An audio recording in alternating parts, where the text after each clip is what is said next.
उनके संरक्षण और उनके संवर्धन के लिए समर्पित था। ऐसे सरदेव रज्जू भैया उपाध्याय श्री राजेंद्र सिंह जी की पुण्य स्मृति में बने इस सैनिक विद्या मंदिर के कार्यक्रम में आकर के मुझे अत्यंत आनंद की अनुभूति हो रही है। मैं सबसे पहले सरदेव रज्जू भैया की स्मृतियों को नमन करते हुए उन्हें विनम्र श्रद्धांजलि अर्पित करता हूं। मैं अभिनंदन करूंगा विद्या भारती अखिल भारतीय शिक्षण संस्थान का, जिन्होंने देश के अंदर निजी ट्रस्ट भी सैनिक स्कूल प्रारंभ कर सकते हैं और इस अभियान का हिस्सा स्वयं बनकर के बुलंदशहर में सैनिक स्कूल की स्थापना की। बुलंदशहर देश के अंदर सर्वाधिक सैनिक और सैन्य अधिकारी देने वाला जनपद है।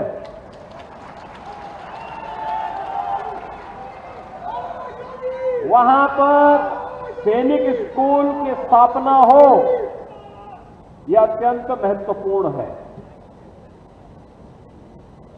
और मैं इस अवसर पर अभिनंदन करता हूं बाबा राजपाल सिंह जी का।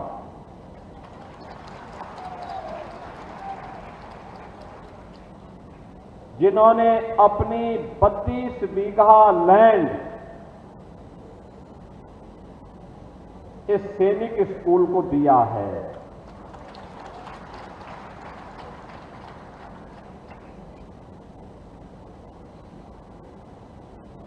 यह है जीवन की साधना राष्ट्र को समर्पित।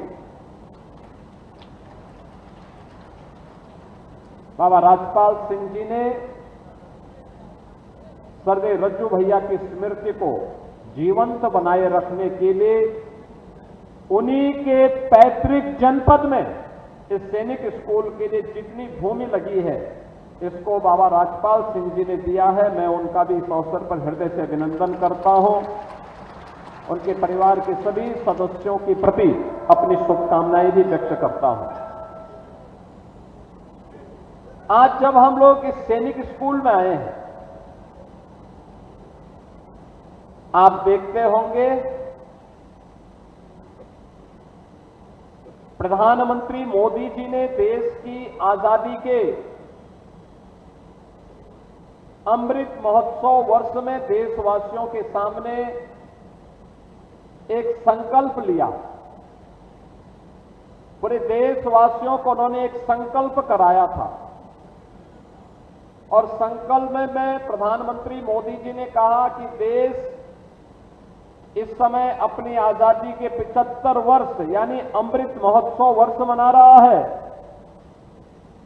लेकिन भारत को अभी से अपनी आजादी का शताब्दी महोत्सव की तैयारी प्रारंभ करनी चाहिए। यानी 100 वर्ष जब भारत की आजादी के होंगे, तब हमें कैसा भारत चाहिए, ये संकल्प आज हमें लेना होगा और उसके अनुरूप आचरण करना होगा। इसके लिए उन्होंने पंच प्रण हर भारतीय के लिए सुनिश्चित किए। पंच प्रण, ये पंच प्रण क्या है? उन्होंने 5 प्रकार के प्रण देशवासियों को दिलाए। ये 5 संकल्प हर नागरिक के लिए आवश्यक है और उसमें उन्होंने सबसे पहले क्या कहा? गुलामी की मानसिकता को त्यागना।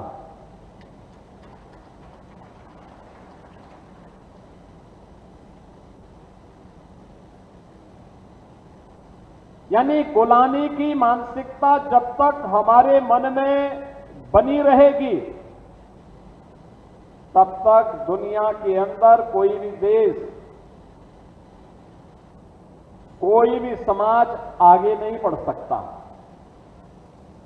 अपने मूल्यों और अपने आदर्शों पर खड़ा होकर के ही कोई देश और कोई समाज आगे बढ़ता है। और इसके लिए मोदी जी ने कहा कि सर्व व्यक्ति गुलामी की मानसिकता से मुक्त हो, इस संकल्प के साथ जुड़े। उन्होंने दूसरा जो प्रण देशवासियों के लिए सुनिश्चित किया, वह उन्होंने सुनिश्चित किया कि हमें अपनी विरासत पर गौरव की अनुभूति करनी चाहिए। अब आइए, हमारी विरासत क्या? हमारे पूर्वज, हमारे ऋषि मुनि, हमारे तीर्थ, हमारे पवित्र ग्रंथ, इस विरासत पर गौरव की अनुभूति हर व्यक्ति को करना चाहिए। विरासत का संरक्षण हो, उनके संवर्धन के लिए हम सामूहिक प्रयास करें। आपने देखा होगा, वोट आपने बुलंदशहर में दिया होगा, लेकिन परिणाम काशी में काशी विश्वनाथ धाम के रूप में, अयोध्या में श्री राम जन्मभूमि में भव्य मंदिर के निर्माण के रूप में देखने को मिला।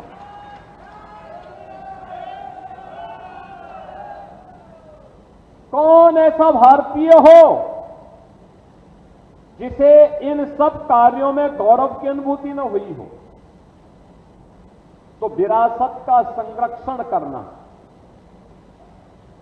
तीसरा कार्य उन्होंने कहा सामाजिक समता का ध्यान रखना, यानी सबको जोड़ना। हमारी जो बीच की बुराइयां हैं, छुआछूत है, अस्पृश्यता है, जिसके कारण यह देश गुलाम हुआ, जाति के नाम पर बटा, क्षेत्र के नाम पर बटा, भाषा के नाम पर बटा, इससे उभर करके हम सबको कार्य करना। चौथा संकल्प उन्होंने दिलाया, जो चौथा प्रण है, वह है अपनी रक्षा सेना यूनिफॉर्मधारी फोर्स के प्रति श्रद्धा और सम्मान का भाव। हम यहां पर इसलिए बैठे हैं क्योंकि सीमा की सुरक्षा करता हुआ भारत का जवान, भारत की रक्षा सेना का जवान, सर्दी, गर्मी, बरसात, दिन और रात की परवाह के बगैर जब वहां रक्षा करता है, तब हम यहां चैन की नींद सोते हैं और तब उस सुरक्षित वातावरण में हम अपना कार्य कर पाते हैं। एक पुलिस का जवान जब दिन रात मेहनत करता है, तब जाकर के हम सुरक्षित अपने आप को पाते हैं, तब सुशासन के लक्ष्यों को प्राप्त करने की दिशा में सफलता प्राप्त होती है। इसलिए यूनिफॉर्मधारी फोर्स के प्रति सेना, अर्धसेना, पुलिस के जवानों के प्रति सम्मान का भाव होना। जिन लोगों ने देश के लिए अपने आप को बलिदान किया है, ऐसे क्रांतिकारियों के प्रति, ऐसे शहीद सैनिकों के प्रति, उनके परिवारजनों के प्रति सम्मान और श्रद्धा का भाव पैदा करना। ये जब होगा तब देश की रक्षा सेना में लोग आएंगे, लोगों के मन में एक भाव जागृत होगा। और पांचवां प्रण था जो प्रधानमंत्री मोदी जी का था, वह है कि नागरिक कर्तव्य है। हर नागरिक के अपने कर्तव्य है। हम अधिकारों की चर्चा तो करते हैं, नारेबाजी करते हैं कि मेरी मांगे पूरी हो चाहे जो मजबूरी हो। किसकी कीमत पर? आप देश की कीमत पर, समाज की कीमत पर, संस्थान की कीमत पर नहीं।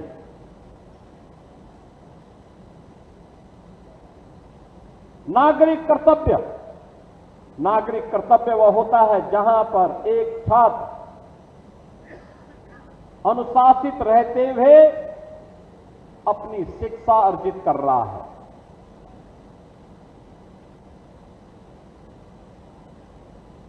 जहां पे एक शिक्षक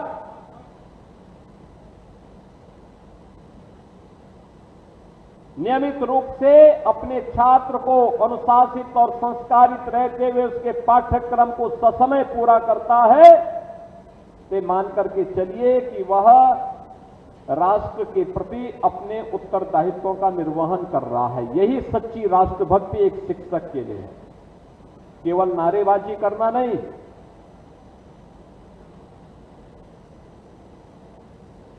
जहां एक व्यापारी ईमानदारी के साथ अपना व्यापार करते हुए एक सामान्य उपभोक्ता का भी शोषण नहीं कर रहा है और जो टैक्स उससे ले रहा है उस टैक्स में गवर्नमेंट का हिस्सा गवर्नमेंट तक पहुंचाने का काम कर रहा है, कालाबाजारी को विरोध कर रहा है, वह उसकी राष्ट्रभक्ति भी है और राष्ट्र के प्रति उसके कर्तव्यों का निर्वहन भी है। एक किसान सर्दी, गर्मी, बरसात की चिंता के बगैर ईमानदारी के साथ अपनी खेती बाड़ी के कार्य को संपन्न करते हुए अन्न उत्पादन कर रहा है, देश के पेट को भरने का काम कर रहा है, उस समय वह किसान देश के प्रति अपने कर्तव्यों का निर्वहन करता हुआ दिखाई देता है। यानी अलग अलग क्षेत्र में जब सभी लोग मिलकर के कार्य करते हैं और अपने उत्तरदायित्व का ईमानदारी पूर्वक निर्वहन करते हैं, तो वह उसकी राष्ट्रभक्ति भी है और राष्ट्र के प्रति उसका कर्तव्य भी है। और जिस देश में कर्तव्य को महत्व दिया जाता है, जहां पर लोग अपने स्वयं के अधिकार से महत्वपूर्ण अपना स्वयं का कर्तव्य मानते हैं, वही देश आगे बढ़ता है, वही विकसित होता है। आत्मनिर्भर और विकसित भारत की यही आधारशिला हो सकती है और यही एक आत्मनिर्भर और विकसित भारत की संकल्पना को पूरा करेगा। सैनिक स्कूल अपने आप में नाम से ही एक अनुशासित और संस्कारित वातावरण की ओर हम सबका ध्यान आकर्षित करता है। अनुशासित संस्कारित वातावरण। आप मुझे बताइए, अगर सैनिक के मन में अपने राष्ट्र के प्रति भाव न हो तब तो गड़बड़ हो जाएगी। हर सैनिक के लिए देश प्रथम होता है, नेशन फर्स्ट। देश के हित के विपरीत कोई आचरण स्वीकार्य नहीं। मेरे हित से महत्वपूर्ण देश का हित है। मुझे अपने हित की तिलांजलि देकर के देश के हित को मुझे करना होगा। यह भाव एक सैनिक के मन